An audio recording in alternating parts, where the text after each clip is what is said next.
This is advocate लखी लोहिया। आप सभी का स्वागत है मेरे इंडियन एविडेंस के सेकंड वीडियो पर। चलिए शुरुआत करते हैं बिना कोई वक्त गवाए। अगर आपको मेरे वीडियोस पसंद आ रहे हैं तो प्लीज लाइक से सब्सक्राइब करें अपने चैनल को सपोर्ट करने के लिए। सेक्शन 11 क्या बताता है कि जब फैक्ट्स रिलेवेंट बनते हैं। सेक्शन 11 कहते हैं कि कुछ फैक्ट्स जो पहले इरिलेवेंट लगते हैं वो रिलेवेंट बन सकते हैं जब इनकंसिस्टेंट फैक्ट, अगर वो फैक्ट किसी फैक्ट इन इश्यू या रिलेवेंट फैक्ट के साथ इनकंसिस्टेंट है।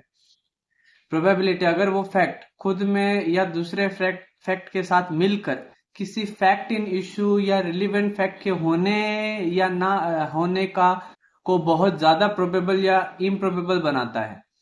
इलिस्ट्रेशन, अगर क्वेश्चन है कि ए ने किसी दिन कलकत्ता में क्राइम किया या नहीं और उस दिन ए लाहौर में था, तो ये फैक्ट रिलीवेंट है क्योंकि ए के वहां होने की वजह से क्राइम का होना इम्प्रोबेबल हो जाता है।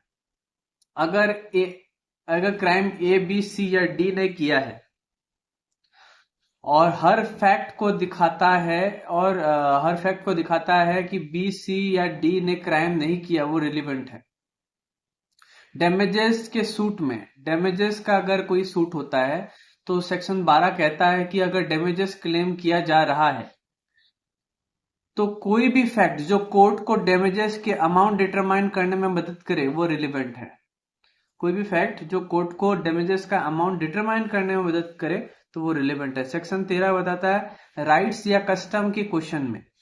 सेक्शन 13 कहता है कि जब किसी राइट्स या कस्टम के एग्जिस्टेंस की बात हो रही है, कस्टम मतलब है कि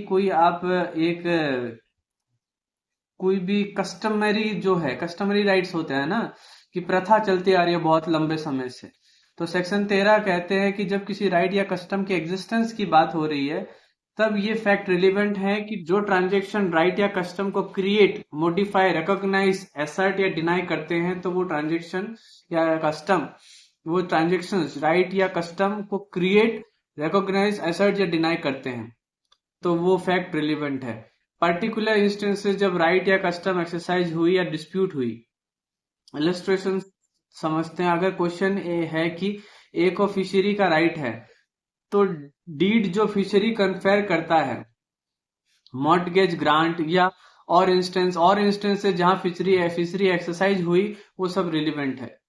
सेक्शन 14 स्टेट ऑफ माइंड या बॉडी सेक्शन 14 कहता है कि अगर किसी का स्टेट ऑफ माइंड जैसे इंटेंशन, नॉलेज, गुड फेथ या बॉडी जैसे हेल्थ इश्यू में है तो वो फैक्ट रिलेवेंट है जो उसके स्टेट ऑफ माइंड या बॉडी को दिखाता है। अगर ये एक्यूज्ड है कि उसने स्टोलन गुड्स को नोइंगली रिसीव किया तो और स्टोलन गुड्स की पोसेशन रिलेवेंट है, तो स्टोलन गुड्स की पोसेशन जो है रिलेवेंट है। अगर ए ने काउंटरफिट कॉइन को फ्रॉडुलेंटली डिलीवर किया तो पहले के काउंटरफिट कॉइन भी रिलेवेंट है। सेक्शन 15 कहता है एक्सीडेंटल या इंटेंशनल एक्ट। कहता है कि अगर क्वेश्चन है कि एक्सीडेंटल था या इंटेंशनल था, तो अगर एक्ट एक सीरीज का पार्ट है जहां सेम पर्सन इन्वॉल्व है तो वो फैक्ट्स रिलेवेंट है। अगर ए ने अपने घर को जानबूझ के जलाया तो ए ने पहले भी सिमिलर एक्ट्स किए हैं तो वो रिलेवेंट है। Section 16 course of business. Section 16 कहता है जब किसी पर्टिकुलर एक्ट के होने की बात हो तो कोई भी कोर्स ऑफ बिजनेस जो नेचुरली वो एक्ट को एक्सप्लेन करता है वो रिलेवेंट है। सेक्शन 16 क्या बोलता है, जब किसी पर्टिकुलर एक्ट के होने की बात है तो कोई भी कोर्स ऑफ बिजनेस जो नेचुरली उस एक्ट को एक्सप्लेन करता है वो रिलेवेंट है।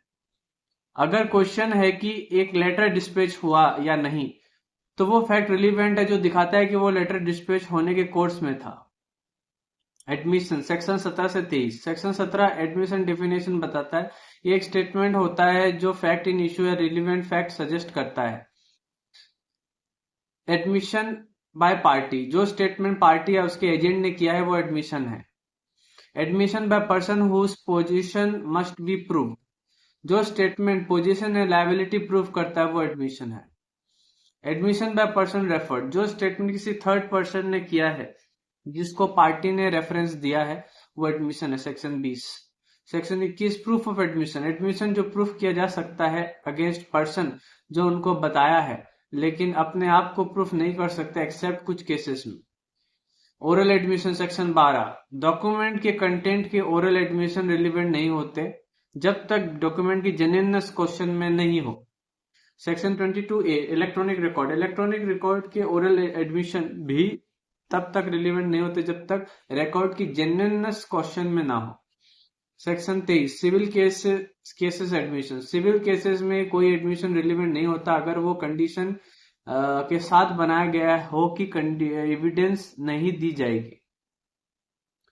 Confession by inducement, section 14, section 14 कहता है कि अगर कन्फेशन को किसी इंड्यूसमेंट, थ्रेट या प्रॉमिस से बनाया गया है तो वो कन्फेशन क्रिमिनल प्रोसीडिंग में इरिलीवेंट है।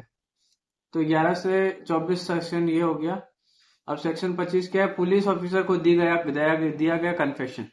तो कोई भी कन्फेशन जो पुलिस ऑफिसर को दिया गया है वो किसी भी एक्यूज के खिलाफ प्रूफ नहीं किया जा सकता। सेक्शन 26 पुलिस कस्टडी में दी गई कन्फेशन, जो जब भी कोई पुलिस कस्टडी में होता है, जब कोई पुलिस कस्टडी में होता है तब उसकी कन्फेशन सिर्फ तब प्रूफ हो सकती है जब वो मजिस्ट्रेट के सामने दी गई हो। 27 एक्यूज से मिलने वाली इंफॉर्मेशन, अगर किसी एक्यूज ने कोई फैक्ट डिस्कवर किया है होता है अगर किसी एक्यूज से कोई फैक्ट डिस्कवर होता है तो वो इंफॉर्मेशन प्रूफ की जा सकती है चाहे वो कन्फेशन हो या नहीं हो। सेक्शन 28 इंड्यूसमेंट के बाद कन्फेशन, अगर किसी कन्फेशन का इंप्रेशन किसी इंड्यूसमेंट, थ्रेट या प्रॉमिस से निकल गया है तो वो रिलेवेंट होता है। सिक्रेसी का प्रॉमिस, सेक्शन 29, अगर कोई कन्फेशन अदरवाइज रिलेवेंट है तो वो इरिलीवेंट नहीं होता है चाहे वो सिक्रेसी का प्रॉमिस करके दिया गया हो। सेक्शन 30 ज्वाइंट ट्रायल में कन्फेशन, अगर एक से ज्यादा लोग ज्वाइंटली किसी ऑफेंस के लिए ट्रायल हो रहा है, एक से ज्यादा लोग ज्वाइंटली किसी ट्रायल के ज्वाइंटली किसी के लिए ट्रायल हो रही है तो एक पर्सन का कन्फेशन दूसरे पर्सन के खिलाफ भी कंसिडर किया जा सकता है। एडमिशन किसी भी मैटर का कंक्लूसिव प्रूफ नहीं होता है पर यह एस्टॉपल के रूप में ऑपरेट कर सकता है। सेक्शन